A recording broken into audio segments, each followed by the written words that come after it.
Hi all welcome back. ഇന്നത്തേത് ഭയങ്കര variety ആയിട്ട് മുട്ട കൊണ്ട് ചെയ്യാൻ പറ്റുന്ന ഒരു കിടിലൻ സ്നാക്കിൻ്റെ റെസിപ്പിയാണ് കേട്ടോ. നമുക്ക് നോമ്പ് തുറക്കുന്ന സമയത്തോ അല്ലെങ്കിൽ ഇഫ്താർ പാർട്ടിയിലോ ഒക്കെ എന്തെങ്കിലും വെറൈറ്റി ആയിട്ട് സെർവ് ചെയ്യണമെന്ന് വിചാരിക്കുമ്പോഴൊക്കെ ഉണ്ടാക്കാൻ പറ്റിയിട്ടുള്ള ഒരു കിടിലൻ ഐറ്റാണ്. അപ്പോൾ നമുക്ക് പെട്ടെന്ന് തന്നെ വീട്ടിലേക്ക് പോയാലോ. വീട്ടിലേക്ക് പോകുന്നതിന് മുന്നേ ആയിട്ട് നിങ്ങൾക്ക് ഈ ചാനൽ ഇഷ്ടപ്പെടുന്നുണ്ട് എന്നുണ്ടെങ്കിൽ പ്ലീസ് സബ്സ്ക്രൈബ് ചെയ്ത് സപ്പോർട്ട് ചെയ്യണേ.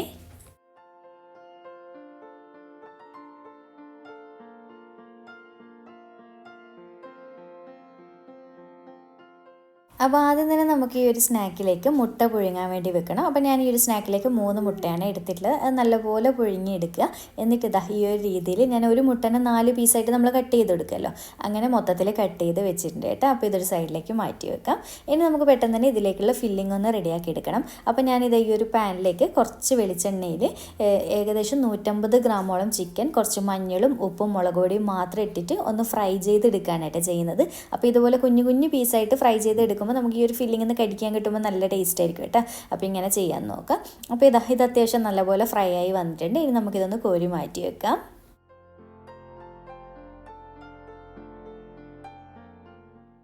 അങ്ങനെ ഇത് ചിക്കൻ മൊത്തത്തിൽ കോരി മാറ്റിയതിന് ശേഷം ഞാൻ ഇതുപോലെ മീഡിയം വലുപ്പമുള്ള 2 സവാള ചെറുതായിട്ട് കട്ടാക്കിയിട്ട് ചേർത്ത് കൊടുക്കുന്നുണ്ട്.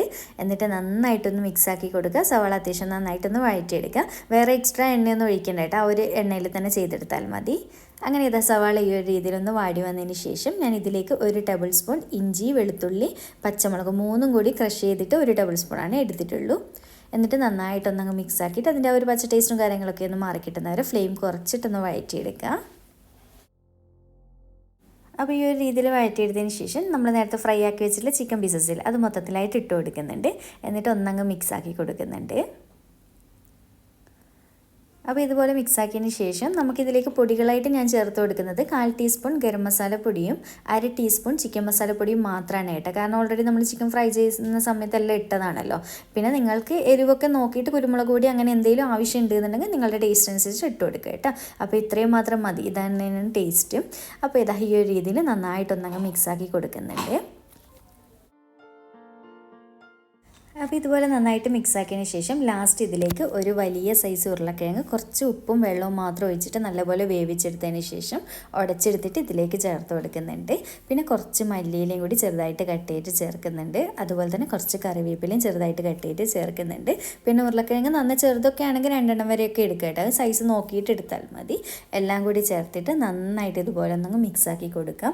പിന്നെ ഞാനിനി ഇതിലേക്ക് എക്സ്ട്രാ ഉപ്പൊന്നും ഇടുന്നില്ല, കാരണം ഓൾറെഡി നമ്മൾ ചിക്കനിലും ഉരുളക്കിഴങ്ങിലൊക്കെ ഉപ്പുള്ളതുകൊണ്ട് ഇത് കറക്റ്റായിട്ട് കിട്ടിക്കോളും. അപ്പോൾ നിങ്ങൾ നോക്കിയിട്ട് ഉപ്പൊക്കെ കുറവാണെങ്കിൽ വീണ്ടും ഇട്ട് കൊടുക്കുക കേട്ടോ. അപ്പോൾ ഇത്രയേ ഉള്ളൂ, നമ്മുടെ ഫില്ലിങ് റെഡി ആയിട്ടുണ്ട്. ഭയങ്കര സിമ്പിളായിട്ടുള്ള ഫില്ലിങ് അല്ലേ. ഇനി ഇത് ചൂടാറാൻ വേണ്ടിയിട്ട് ഒരു സൈഡിലേക്ക് നമുക്ക് മാറ്റി വെക്കാം. അടുത്തത് നമുക്ക് ഇതിലേക്കുള്ള ചെറിയൊരു മൈദ ഗമ്മൊന്ന് റെഡിയാക്കി എടുക്കണം. അപ്പോൾ ഇതാ ഈ ഒരു ബൗളിലേക്ക് ഞാൻ ആദ്യം തന്നെ 1/4 കപ്പ് മൈദ ചേർത്ത് കൊടുക്കുന്നുണ്ട്. പിന്നെ ഏകദേശം ഒരു 1-2 പിഞ്ച് ഉപ്പ്, കുറച്ച് മാത്രം മതി കേട്ടോ. പിന്നെ ഇതിലേക്ക് കുറച്ച് വെള്ളം ഒഴിച്ചിട്ട് നന്നായിട്ടൊന്നങ്ങ് മിക്സാക്കി കൊടുക്കണം. അപ്പം ഞാൻ എടുത്തിട്ടുള്ളത് 1/3 കപ്പ് അളവിൽ വെള്ളം, അതായത് 1/4 കപ്പിനും 1/2 കപ്പിനും ഇടയിലായിട്ടാണ് കേട്ടോ വെള്ളം ഒഴിച്ചിട്ടുള്ളത്. ആ ഒരു തിക്നെസ് മതിയാകും. ഇതുപോലെ നന്നായിട്ടൊന്നങ്ങ് മിക്സാക്കി കൊടുക്കുക, ഒട്ടും തന്നെ കട്ടയില്ലാതെ. ഇതാ ഈ ഒരു രീതിയിൽ ഈ ഒരു കൺസിസ്റ്റൻസി ആയിരിക്കണം കേട്ടോ. നമുക്കിത് ചെറിയൊരു ഗമ്മ് പോലെ യൂസ് ചെയ്യാൻ വേണ്ടിയിട്ടാണ്. അങ്ങനെ ഇത് റെഡിയാക്കിയിട്ട് ഒരു സൈഡിലേക്ക് മാറ്റി വെക്കുന്നുണ്ട്. അടുത്തത് നമുക്കിതിലേക്ക് കുറച്ച് സേമിയ ആവശ്യമായിട്ടുണ്ട്. നമ്മൾ ബ്രെഡ് ക്രംസിനൊക്കെ പകരമായിട്ട് യൂസ് ചെയ്യാൻ വേണ്ടിയിട്ടാണ് കേട്ടോ. അപ്പോൾ നേരിയ സേമിയാണ് ഞാൻ എടുത്തിട്ടുള്ളത്. ഇതന്നെ മാക്സിമം എടുക്കാൻ നോക്കുക, എങ്കിലേ കഴിക്കുമ്പോൾ നല്ല ടേസ്റ്റ് ഉണ്ടാവുള്ളൂ. അപ്പോൾ എല്ലാം നമ്മൾ റെഡിയാക്കി വെച്ച് അടുത്തത് മെയിനായിട്ട് ഇതിലേക്ക് വേണ്ടത് സമൂസ ഷീറ്റാണ് കേട്ടോ. ഇതെല്ലാവരുടെയും സ്റ്റോക്ക് ഉണ്ടാവില്ലേ നോമ്പിന്, അപ്പോൾ ഇതാണ് കേട്ടോ മെയിനായിട്ട് വേണ്ടത്. അപ്പോൾ ഇതും റെഡിയാക്കി വെച്ച് ഇനി നമുക്ക് പെട്ടെന്ന് തന്നെ എങ്ങനെയാണ് സ്നാക്ക് റെഡിയാക്കി തുടങ്ങുന്നതെന്ന് നോക്കാം. അപ്പോൾ നമ്മുടെ സ്നാക്ക് റെഡിയാക്കി തുടങ്ങാം. അപ്പോൾ ഇതാ ഞാൻ ആദ്യം തന്നെ മസാലയിൽ നിന്ന് ഒരല്പം എടുത്തിട്ട് കയ്യിൽ നന്നായിട്ടൊന്ന് ഉരുട്ടിയെടുത്ത് ഷേപ്പ് ചെയ്തെടുക്കുന്നുണ്ട്. എന്നിട്ട് ചെറുതായിട്ട് ഇതുപോലെ ഒന്ന് പരത്തി വെച്ചതിന് ശേഷം നമ്മുടെ മുട്ടയില്ലേ അതിലൊരു പീസ് എടുത്തിട്ട് ഈ ഒരു ഫില്ലിങ്ങിൻ്റെ ഉള്ളിലായിട്ട് വെച്ചിട്ട് മുട്ടനെ മൊത്തത്തിൽ നമ്മൾ ഫില്ലിങ് കൊണ്ട് കവർ ചെയ്യാണ് കേട്ടോ വേണ്ടത്. നമ്മൾ കിളിക്കൂടൊക്കെ ചെയ്യുന്നില്ലേ അതുപോലെ തന്നെ. അപ്പോൾ കുറച്ച് നീളത്തിലായിട്ട് കവർ ചെയ്തെടുക്കുക, കാരണം നമുക്കിത് നമ്മുടെ സമൂസ ഷീറ്റിൽ വെച്ച് റോൾ ചെയ്തെടുക്കുകയാണ് കേട്ടോ വേണ്ടത്. അതുകൊണ്ട് സമൂസ ഷീറ്റിൻ്റെ ആ ഒരു വീതിക്ക് വേണം കവർ ചെയ്തെടുക്കാൻ വേണ്ടിയിട്ട്. അപ്പോൾ ഇതാ ഈ ഒരു ഷേപ്പിലാക്കിയിട്ട് ആദ്യം തന്നെ എല്ലാ മുട്ടയും മസാലയും ഒന്ന് റെഡിയാക്കി വെക്കട്ടെ. അപ്പോൾ പിന്നെ പെട്ടെന്ന് പരിപാടി കഴിഞ്ഞോളും. ഇത്രയേ ഉള്ളൂ, ഭയങ്കര സിമ്പിളല്ലേ ചെയ്യാൻ വേണ്ടിയിട്ട്. അങ്ങനെ ഇതാ മൊത്തത്തിൽ ഞാൻ മസാലയിൽ മുട്ടയൊന്ന് റോൾ ചെയ്ത് എടുത്തിട്ടുണ്ട്. ഇനിയിപ്പോൾ പെട്ടെന്ന് തന്നെ നമുക്കൊന്ന് ഷേപ്പ് ചെയ്ത് എടുക്കാം. അപ്പോൾ വേറൊരു കാര്യം പറയാൻ വിട്ടുപോയി. ഈ ഒരു സ്നാക്കിൻ്റെ വേറൊരു മെയിനായിട്ടുള്ള പ്രത്യേകത എന്ന് പറഞ്ഞാൽ നമുക്കിതുപോലെ ചിക്കൻ തന്നെ വേണമെന്നൊന്നുമില്ല കേട്ടോ. നമ്മൾ നോമ്പായതുകൊണ്ട് എപ്പോഴും ചിക്കനും ബീഫൊക്കെ എല്ലാവരുടെയും സ്റ്റോക്ക് ഉണ്ടാവില്ല. കറി വെച്ചിട്ടൊക്കെ ബാക്കിയുള്ള ചിക്കനായാലും ബീഫായാലും മട്ടനായാലും ഏതും യൂസ് ചെയ്യട്ടെ. കറിയിൽ നിന്ന് എടുത്തിട്ടുള്ളതായാലും നമുക്ക് സ്പ്രെഡ് ചെയ്ത് എടുത്താൽ മതി. അപ്പോൾ ഇതടുത്തത് ഞാൻ ഇതുപോലെ ഒരു സമൂസ ഷീറ്റ് വെച്ച് കൊടുത്തതിന് ശേഷം നമ്മൾ റോൾ ചെയ്ത് വെച്ചില്ല ആ ഒരു മുട്ടയും ഫില്ലിങ്ങും ഇല്ലേ, ആ ഒരു മിക്സ് ഇതുപോലെ സമൂസ ഷീറ്റിൻ്റെ അറ്റത്ത് വെച്ചിട്ട് പതുക്കെ നല്ല ടൈറ്റായിട്ട് വേണം കേട്ടോ റോൾ ചെയ്തെടുക്കാൻ വേണ്ടിയിട്ട്. നല്ല ടൈറ്റായിട്ട് റോൾ ചെയ്തെടുക്കണം. അങ്ങനെ അറ്റത്തെത്തുന്ന സമയത്ത് കുറച്ച് ഇതുപോലെ വെച്ചിട്ട് ഇതിൻ്റെ മുകളിലായിട്ട് നമ്മൾ നേരത്തെ ആക്കി വെച്ചിട്ടുള്ള മൈദ ഗമ്മില്ല, അത് ഇതുപോലെ ഒന്ന് ബ്രഷ് ചെയ്ത് കൊടുക്കട്ടെ, അവിടെ നന്നായിട്ട് ഒട്ടിക്കിട്ടാൻ വേണ്ടിയിട്ട്. അപ്പോൾ ഈ ഒരു രീതിയിൽ ബ്രഷ് ചെയ്ത് കൊടുത്തതിന് ശേഷം വീണ്ടും ഒന്ന് പതുക്കെ റോൾ ചെയ്തിട്ട് ഇതാ ഇവിടെ നന്നായിട്ട് അവിടെ ഒട്ടിക്കിട്ടിയിട്ടുണ്ട് കേട്ടോ. ഇത്രയേ ഉള്ളൂ. ഇനിയിപ്പോൾ ഈ ഒരു രണ്ടറ്റത്തും കുറച്ചൊരു ഗ്യാപ്പ് പോലെ ഉണ്ടെന്നുണ്ടെങ്കിൽ ഒന്നങ്ങ് ലെവൽ ചെയ്ത് കൊടുത്താൽ മതി കേട്ടോ, ആ ഒരു ഫില്ലിങ് കൊണ്ട് തന്നെ. അല്ലെങ്കിൽ എക്സ്ട്രാ ഉണ്ടെന്നുണ്ടെങ്കിൽ അങ്ങനെ വെച്ച് കൊടുത്താലും മതി, അവിടെ ടൈറ്റായിട്ട് നിൽക്കാൻ വേണ്ടിയിട്ട്. അപ്പോൾ ഇതാ ഇത്രയേ ഉള്ളൂ. ഭയങ്കര സിമ്പിളല്ലേ ചെയ്യാൻ വേണ്ടിയിട്ട്. അപ്പോൾ ഇതുപോലെ ബാക്കിയുള്ളത് മൊത്തത്തിൽ ചെയ്തെടുക്കുക കേട്ടോ. അപ്പോൾ ഇങ്ങനെ ഓരോന്ന് റോൾ ചെയ്തെടുത്തതിന് ശേഷം നമ്മൾ നേരത്തെ റെഡിയാക്കി വെച്ചില്ല ആ ഒരു മൈദ ഗമ്മില്ലേ, അതിലേക്ക് രണ്ടറ്റവും ഒന്ന് ഡിപ്പ് ചെയ്തെടുക്കുക കേട്ടോ. അപ്പോൾ അതൊക്കെ ഒരുപാട് അങ്ങനെ മുകളിലോളം ഡിപ്പ് ചെയ്തെടുക്കേണ്ട, നമുക്ക് ആ ഒരു സേമിയ കൊണ്ടൊന്ന് കോട്ടിങ് കൊടുക്കാൻ വേണ്ടിയിട്ടാണ് കേട്ടോ. അപ്പോൾ ഇതുപോലെ പതുക്കെ രണ്ട് സൈഡും ഡിപ്പ് ചെയ്ത് കൊടുത്തതിന് ശേഷം പിന്നെ നമ്മൾ ബ്രെഡ് ക്രംസിൽ കോട്ട് ചെയ്തെടുക്കുന്ന പോലെ തന്നെ സേമിയയിൽ കോട്ട് ചെയ്തെടുക്കാം. അപ്പോൾ സേമിയ കയ്യിലില്ലാന്ന് വിചാരിച്ച് ടെൻഷൻ ആവേണ്ട. കോൺഫ്ലേക്സോ ബ്രെഡ് ക്രംസോ എന്തെങ്കിലും കയ്യിലുണ്ടാവുമല്ലോ എല്ലാവരുടെയും, അങ്ങനെ ഏതായാലും കുഴപ്പമില്ല കേട്ടോ. പക്ഷേ സേമിയ ആകുമ്പോൾ ഒന്നുകൂടി ഒരു എക്സ്ട്രാ ഫ്ലേവർ ഉണ്ട് കേട്ടോ ഇങ്ങനെ ചെയ്യുന്ന സമയത്ത്.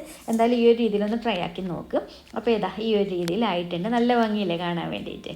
അങ്ങനെ ഇതാ ഞാൻ മൊത്തത്തിൽ ഇതുപോലെ ചെയ്തെടുത്തിട്ടുണ്ട്. ഇനിയിപ്പോൾ കാര്യമായിട്ട് പരിപാടിയൊന്നുമില്ല, നമ്മൾ സമൂസയൊക്കെ ഫ്രൈ ചെയ്തെടുക്കുന്ന പോലെ നോർമൽ ഫ്രൈ ചെയ്തെടുക്കേണ്ട പരിപാടിയേ ഉള്ളൂ. അപ്പോൾ ഇതുപോലെ നല്ലപോലെ ചൂടാക്കി എടുക്കുന്ന എണ്ണയിലേക്ക് ഓരോന്നിട്ടിട്ട് നല്ലപോലെ ഫ്രൈ ചെയ്തെടുക്കുക കേട്ടോ. അങ്ങനെ സേമിയ മൊത്തത്തിൽ ഇളകി പോകുന്നില്ല. പിന്നെ കുറച്ച് അധികമുള്ള സേമിയൊക്കെ പൊതുവേ നമ്മൾ ബ്രെഡ് ക്രംസിലൊക്കെ എന്തെങ്കിലും ഫ്രൈ ചെയ്യുമ്പോൾ ഇളകി പോകില്ല, അതേ രീതിയിൽ മാത്രമാണ് കേട്ടോ ഇളകുള്ളൂ. അല്ലാതെ വേറെ മൊത്തത്തിൽ അങ്ങനെ ഇളകിപ്പോകുന്ന പ്രശ്നമോ അങ്ങനെയൊന്നുമില്ല. അപ്പോൾ ഇതുപോലെ ഇടയ്ക്കിടെ ഒന്ന് തിരിച്ചും മറിച്ചൊക്കെ ഇട്ട് കൊടുക്കുക. നോർമൽ നമ്മൾ സമൂസയൊക്കെ ഫ്രൈ ചെയ്യുന്ന ആ ഒരു ടൈമേ വേണ്ടുള്ളൂ കേട്ടോ, ഒരുപാട് അങ്ങനെ ഡാർക്കാക്കി എടുക്കുകയൊന്നും വേണ്ട. അപ്പോൾ ഇതുപോലെ ഇതാ തിരിച്ചും മറിച്ചൊക്കെ ഇട്ടിട്ട് ഈ ഒരു കളറാകുന്ന സമയത്ത് നല്ലപോലെ കുക്കായി എന്ന് കണ്ടു കഴിഞ്ഞാൽ നമുക്ക് എണ്ണയിൽ നിന്ന് കോരിയെടുക്കാം. ഇത്രയേ ഉള്ളൂ. ഭയങ്കര സിമ്പിളായിട്ടുള്ള സ്നാക്കല്ല, ഭയങ്കര ടേസ്റ്റാണ് കേട്ടോ. എന്തായാലും ഒന്ന് ഈ രീതിയിലൊന്ന് ട്രൈ ചെയ്തിട്ട് ഫീഡ്ബാക്ക് അറിയിക്കണേ. അപ്പോൾ ഇത്രയേ ഉള്ളൂ. നമ്മുടെ സ്നാക്സ് മൊത്തത്തിൽ റെഡി ആയിട്ടുണ്ട്. ഭയങ്കര സിമ്പിളല്ലേ ഉണ്ടാക്കാൻ വേണ്ടിയിട്ട്, എന്നാൽ സൂപ്പർ ടേസ്റ്റാണ് കേട്ടോ. കാണാൻ തന്നെ നല്ല മൊഞ്ചുള്ളൊരു ഐറ്റമാണ് കേട്ടോ. അങ്ങനെ സേമിയൊന്നും കണ്ടില്ലേ, മൊത്തത്തിൽ ഇളകിപ്പോവും ഒന്നും ചെയ്തിട്ടൊന്നുമില്ല. അപ്പോൾ എന്തായാലും ഈ ഒരു രീതിയിലൊന്ന് ട്രൈ ചെയ്തിട്ട് ഫീഡ്ബാക്ക് അറിയിക്കുക കേട്ടോ. അപ്പോൾ ഞാൻ ഇത് ജസ്റ്റ് ഒന്ന് കട്ട് ചെയ്തും കൂടി കാണിക്കുന്നുണ്ട്. അപ്പോൾ ഇത്രയുള്ള നമ്മുടെ മുട്ട കൊണ്ടുള്ള അടിപൊളിയായിട്ടുള്ള സ്നാക്സ് ആണ് കേട്ടോ. അപ്പോൾ എന്തായാലും ഇഫ്താർ പാർട്ടിയൊക്കെ ഉണ്ടെന്നുണ്ടെങ്കിൽ നമ്മൾ ഓരോന്ന് വെറൈറ്റി ഉണ്ടാക്കാൻ ശ്രമിക്കുമല്ലേ. അപ്പോൾ അതിൻ്റെ കൂട്ടത്തിൽ ഉണ്ടാക്കിയെടുക്കാൻ പറ്റില്ല, ഒരു പുതുമയിൽ നമുക്ക് ചെയ്തെടുക്കാൻ പറ്റുന്ന ഒരു കിടിലനായിട്ടാണ് കേട്ടോ. അപ്പോൾ നിങ്ങളിത് ട്രൈ ചെയ്ത് നോക്കുന്നുണ്ട് എന്നുണ്ടെങ്കിൽ എന്തായാലും ഒന്ന് ഫീഡ്ബാക്ക് അറിയിക്കണേ. വീഡിയോ ഇഷ്ടമായിട്ടുണ്ട് എന്നുണ്ടെങ്കിൽ ലൈക്ക് ചെയ്യാനും ചാനൽ സബ്സ്ക്രൈബ് ചെയ്യാനും മാക്സിമം ഷെയർ ചെയ്തെടുക്കാനും മറക്കല്ലേ. അപ്പോൾ വീണ്ടും ഒരു അടിപൊളി വീഡിയോ ആയിട്ട് കാണാം. താങ്ക്